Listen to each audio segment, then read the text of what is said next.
The AnCOR program, or Analysis for Coastal Operational Resilience, is a joint effort between EPA, the Environmental Protection Agency, and the Department of Homeland Security and the U.S. Coast Guard. And what we're trying to do is we're trying to develop the capabilities for us to be able to respond to, recover from any type of biological incident.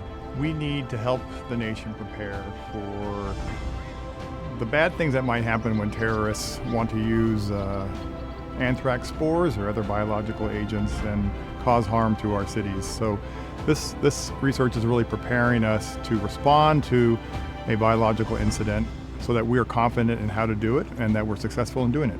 It's really critical to be able to prepare in advance so that when we have to do a response, if we do, we know what the technologies are, we know what the processes are, we know what the procedures are. And not only do we have the advantage of knowing from a technical perspective how we respond, but we're all working together here. EPA and Coast Guard are the two lead agencies for any sort of response. So us working together at this time is just another way of being prepared. Well, if there were to be an anthrax attack, it's very important for the Coast Guard to be able to respond quickly and get any assets that have been impacted back operational. If there has been an attack, it means it's probably been a terrorist event or something where we have a lot of responsibilities for port security and maintaining the marine transportation system. Long before the Analysis for Coastal Resilience began a field study, its initial operations got its start in EPA labs across the country. We rely on the lab-based research to help provide scientific-based solutions that we can take to the field. We start at the bench scale with many different formulations, and only the best will advance to the field scale. It's much cheaper to test out 10 different formulations and select the best 2 and take them to the field for testing and evaluation. The lab that we're sitting in right now is actually where we do a lot of our bench scale research. And behind me is actually a chamber where we can apply decontamination solutions using a backpack sprayer. And we can also apply water as an approach for gross decontamination. The Coast Guard stations themselves, of course, hold the vessels. And vessels are predominantly made of aluminum, but also aluminum that have a anti-skid material on top of it, which is kind of interesting to see because that makes the interaction with either the decontaminant or the Bacillus anthracis spores or surrogates completely different. So we're doing things here in this facility, say at a smaller scale, on a bench top, looking at proof of concept. And once we look at that proof of concept, the next step is it operationally relevant? Can we take it to the field and make it work? And so that's where the wide area demonstration comes in as part of AnCOR, to be able to take these developed capabilities, the new science that we have, and bring it to the field with our partners, with our responders, with the EPA on-scene coordinators, with the U.S. Coast Guard Strike Force, and see, can they deploy these different sampling methods? Do they work in the field? How long does it take them to take a sample? Is it something that's really, again, operationally relevant and help us to build that resilience? After years of testing and retesting, it was time to put the results to use in the field. We are at the AnCOR Wide Area Demonstration. We have a 2.2 acre site where we'll inoculate different surfaces. We'll do pre-decon sampling, followed by decontamination using peroxyacetic acid, as well as high-test hypochlorite, also known as calcium hypochlorite, onto the different surfaces. Following decontamination, we will come in and do post-decon sampling that will help us evaluate the efficacy of our approaches. A variety of different things are going on: waste management, data management, as well as capturing the cost from the application of our processes. So my role out here right now is specifically for data management. So the problem that we try to address is that you always need to have some data associated with the samples that you were collected, right? Because if I walked out there and took a sample and I didn't have a specific geographic location, or I wasn't able to record the type of sample that I was collecting, the results wouldn't be very useful to us. So data management is sort of the where, what, and why associated with sampling and decon as well. So it helps our samplers who are in the field find and locate their samples, document their samples, and then later on in the process we use it to analyze and communicate the results of that sampling effort. The sampling costs are pretty big. Each sampling team consists of 3 people, and they're collecting, here for this demonstration we're collecting about 1,000 samples. So sampling is a big chunk of the cost. There's been a lot more recognition of the importance of waste as a piece of the overall puzzle, because so many of the decisions in a wide area response, they're all inextricably linked with each other, where if you make a decontamination decision, that's going to impact your waste management.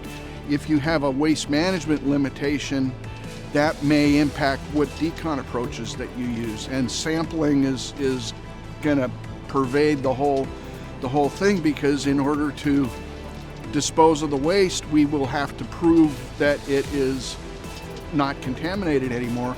So now the waste samples are competing with the clinical samples and the decon samples and the post-decon samples with the limited number of laboratories that we have to do the analyses. So hopefully by having a procedure that successfully can treat the waste, they won't have to do as much sampling to prove that it works. Another huge obstacle is teaching multitudes of people the hows and whys of sampling. The training is very important because we want to make sure our samplers are collecting the samples the same way and consistently across the sampling teams. We're also looking to make sure they're using aseptic techniques so that they're not cross-contaminating in between samples. So we want to make sure they're very prepared before they go in there to be able to collect the samples they need. I think it's a very good exercise for us as researchers, because as we're going through the training process, we're noting little nuances and things that we might need to change, and we can adapt and improve the methods. And so I just think it helps us in our research as well to give others the training. Sampling and analysis is huge. It's one of the biggest undertakings in a response and in a field study. It's how we understand how much contamination we put down, what we're starting with, so that we gauge the decontamination by. So we sample before to understand the extent and the magnitude of the contamination, and then we sample after decon to understand how much is left, to estimate risk if it were a real incident, maybe if it's safe for reoccupancy, but also to gauge how effective our decon is. So the decon, inching the decon forward, its growth is dependent upon good sampling and analysis procedures. Within EPA, all of our research, we try to use commercially off-the-shelf products. We don't want to have anything specialized that we had to spend $200,000 to put together, because we want it to be able to be easy to use, be able to be replicated by our field responders, and something that could really be simply followed.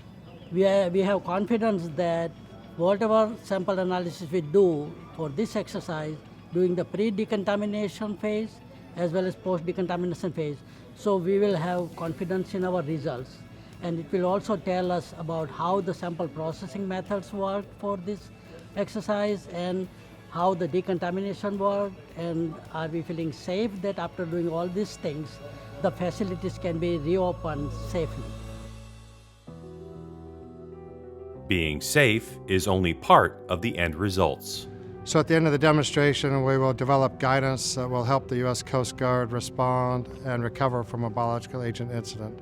Guidance that will help them with sampling and decontamination operations to help them restore their base to operational status.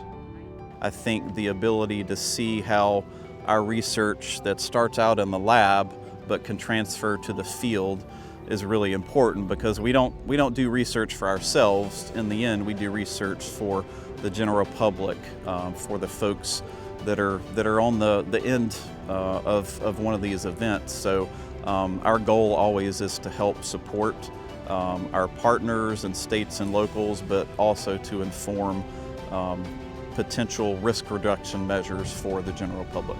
It's all about partnerships.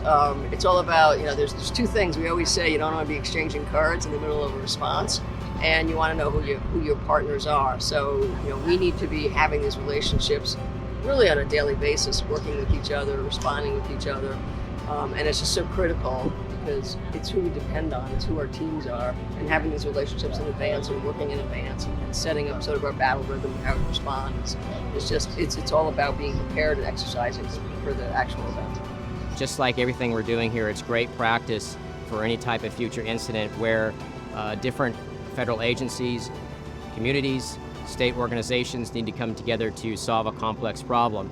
And what you see here is a combination of these different teams working together and the technologies, and those technologies talking to each other to come to some solution, in our case here, trying to clean up contamination at our test site. So the next step in this research would be to do this even bigger and in a more complicated situation. This is complicated enough here. We have buildings, we have a lawn, we have trees, and we have vehicles and stuff like that. So this is a great stepping stone to next time to even be more realistic of a city and to do it in a more complicated situation, which is really what we're going to face if we're ever confronted with a biological attack.